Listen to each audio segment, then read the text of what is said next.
आइए भैया बहनों, आज हम वैदिक गणित में वर्गमूल कैसे निकालते हैं ये सीखते हैं। सिर्फ विलोकनम करके अवलोकन करके बता देंगे कि इसका वर्गमूल कितना आएगा। वर्गमूल यानी किसी भी संख्या का दो बार गुणा करेंगे तो वो संख्या प्राप्त होता है। वो किसका है? जैसे कि एक का वर्ग, यहाँ पे देखो, एक का वर्ग एक, तो एक का वर्गमूल क्या होता है? एक।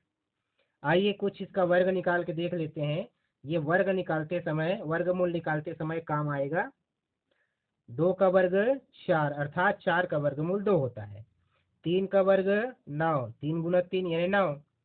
चार का वर्ग 16, पाँच का वर्ग 25, छः का वर्ग 36, सात का वर्ग यानी सात गुना सात 49 आएगा। आठ का वर्ग 64, नौ का वर्ग 81 और 10 का वर्ग 100। इसके सहारे हम एक सारणी तैयार करते हैं, वर्ग संख्या की इकाई और वर्गमूल संख्या की इकाई।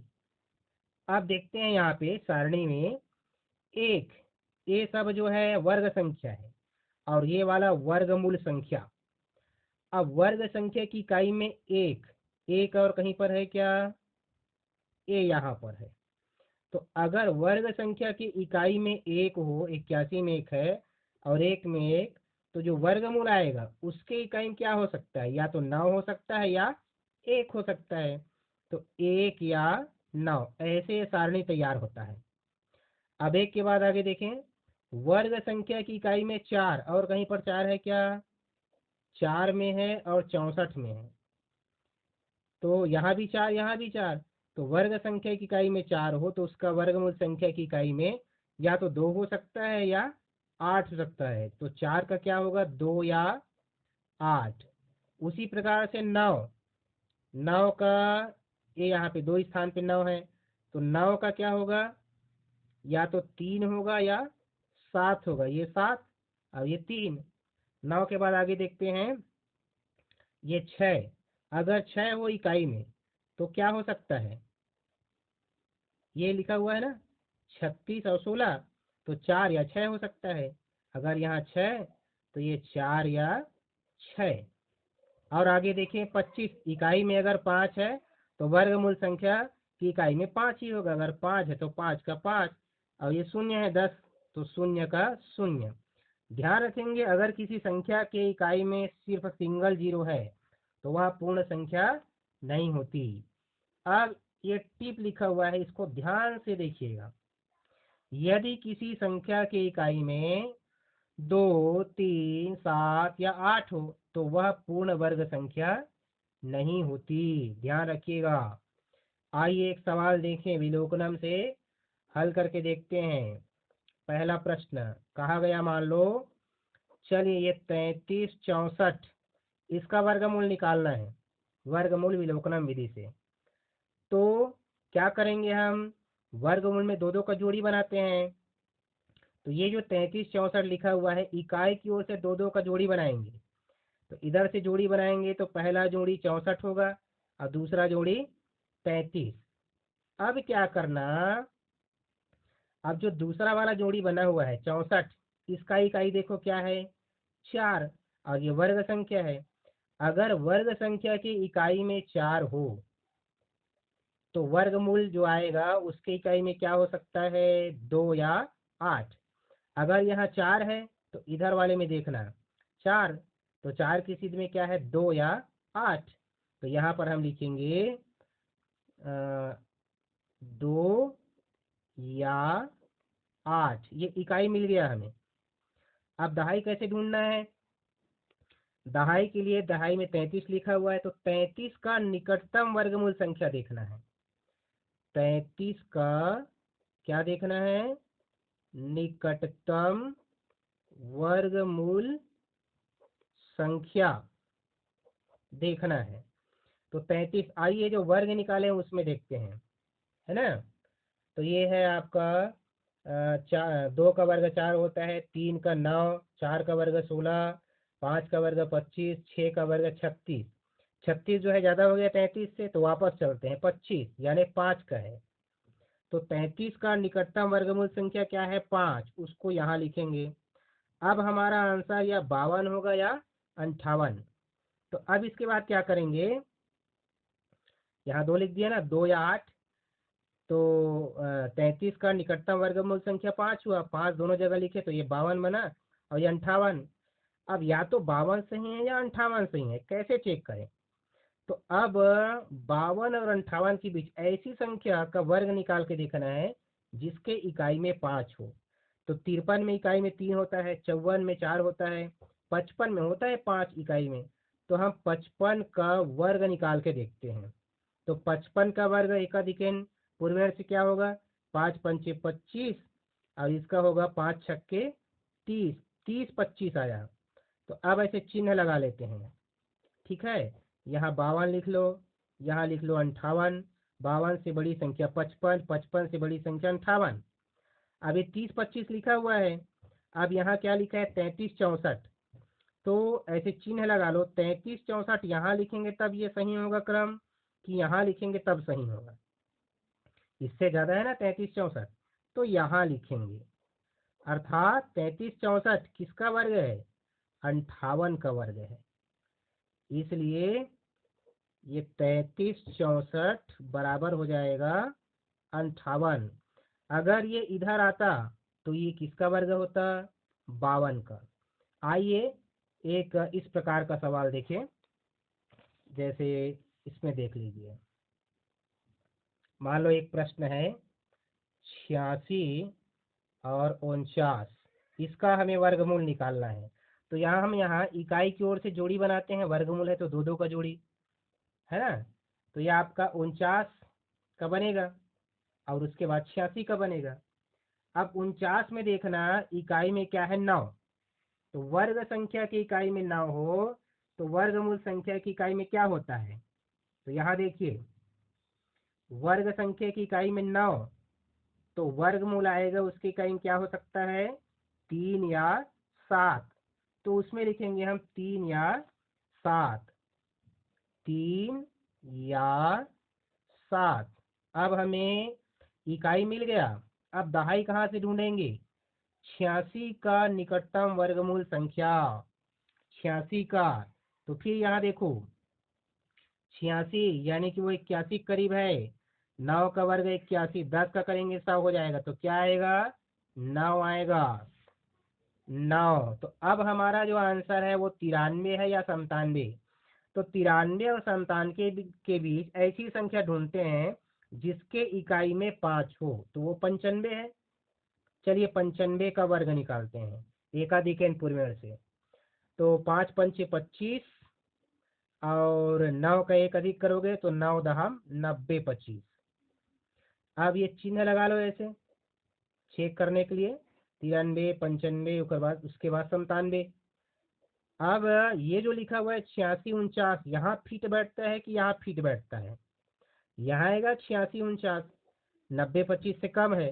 तो अब सही उत्तर क्या आएगा, 93 का वर्ग है ये। तो हम लिखेंगे 86 49 बराबर 93। तो इस प्रकार से हम 4 अंकों की 5 अंकों की जो पूर्ण वर्ग संख्या है उसका अवलोकन करके बता सकते हैं कि उसका वर्गमूल कितना आएगा। अब देखते हैं वर्गमूल के बाद में घनमूल। घनमूल भी अवलोकन करके विलोकनम से हम बता सकते हैं। आइए इसके लिए भी एक टेबल बनाते हैं।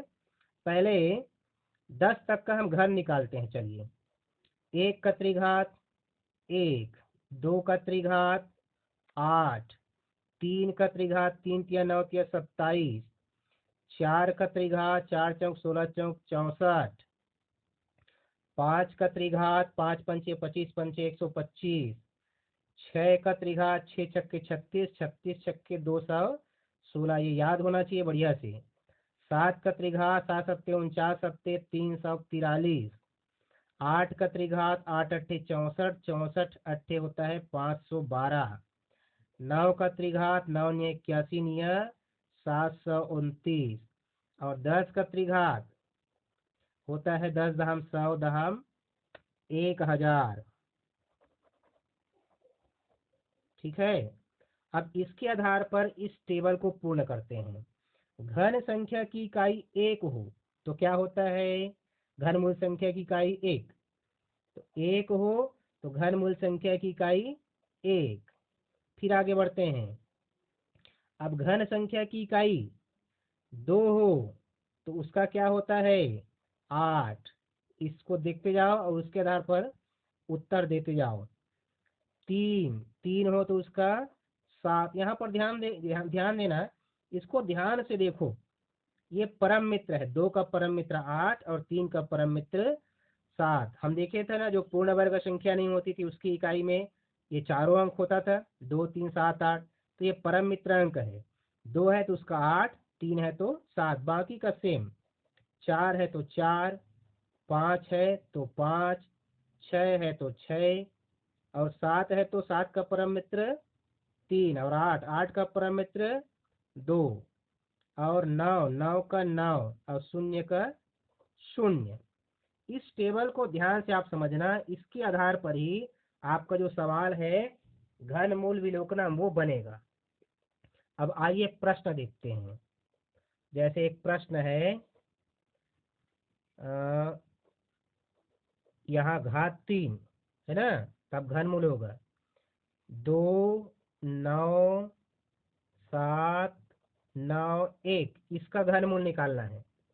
तो क्या करेंगे, इसमें 2 जोड़ी बनाते हैं, है ना। 3 3 का बनाएंगे, ध्यान रखिए 3 3 का, क्योंकि घनमूल है। तो इकाई की ओर से बनाएंगे 1 2 3, 791 का जोड़ी बना, और ये 29 का बना। 29 के सामने शून्य लगा तो 3 का बन गया। अब हमें ये जो 791 है इसका देखना है सारणी में।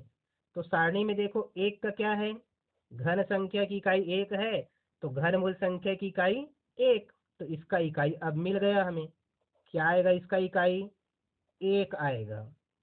अब जो दहाई कैसे ढूंढना है, यह जो संख्या है ना, दूसरा वाला जोड़ी, इसका निकटतम घनमूल संख्या देखना है। तो देखो जरा, 29 का निकटतम घनमूल संख्या क्या है। तो अब इसमें देखते हैं, 2 का घन 8 होता है, 3 का घन 27 होता है, अभी भी कम है। 4 का घन 64 होता है, ज़्यादा हो गया 29 से। तो हम क्या लेंगे, 3 लेंगे। तो ये हमारा उत्तर क्या आया, 31 आया। 29 का निकटतम घनमूल संख्या 3 है। ठीक है, चलिए एक सवाल और देखते हैं। दूसरा प्रश्न है, यहाँ पे करणी घाती, ये 9 1 2 6 7 3। अब इकाई की ओर से 3 3 का जोड़ी बनाना है, एक जोड़ी 6 7 3 का, और 9 1 2 का दूसरा जोड़ी। अब चलिए हम इकाई तय करते हैं। तो 673 इकाई में 3 है, तो अगर इकाई में 3 हो तो घनमूल संख्या की इकाई में क्या होता है, 3 का परम मित्र 7। देखो 3 हो तो क्या होता है 7। तो हम यहाँ क्या लिख देंगे, इसका इकाई 7। अब दहाई कैसे तय करेंगे, दूसरा वाला जोड़ी का निकटतम घनमूल संख्या। दूसरा वाला जोड़ी क्या है 912। तो 912 माने किसका होगा, 8 का घन 512 होता है, 9 का घन 729, और 10 का घन 1000 हो जाएगा। 1000 माने ज़्यादा हो गया, तो 9 का घन आएगा। तो यहाँ पर क्या आएगा, 9 आएगा। 97 इसका घनमूल। एक प्रश्न और देखते हैं लास्ट। 2 8 7 4 9 6, इसका घनमूल निकालना है। तो जोड़ी बना दिए 3 3 का। अब इसमें देखो, इसके इकाई में क्या है 6, और जब इकाई में 6 हो तब क्या होता है, तो 6 का तो 6 ही होता है ना। अब 287 का निकटतम घनमूल देखते हैं। 287, तो 5 का घन 125, 6 का 216 अभी भी कम है, 7 का घन 343 ज़्यादा हो गया, तो 6 ले लेंगे हम। तो यहाँ पर क्या लेंगे, 6 लेंगे। तो इसका घनमूल कितना आया, 66 आया। इस प्रकार से ये हुआ वर्गमूल और घनमूल। सिर्फ अवलोकन करके बता देना, ठीक है। अपने मन से और बहुत सारे क्वेश्चंस ले करके सभी भैया बहन और बढ़िया से अभ्यास करेंगे।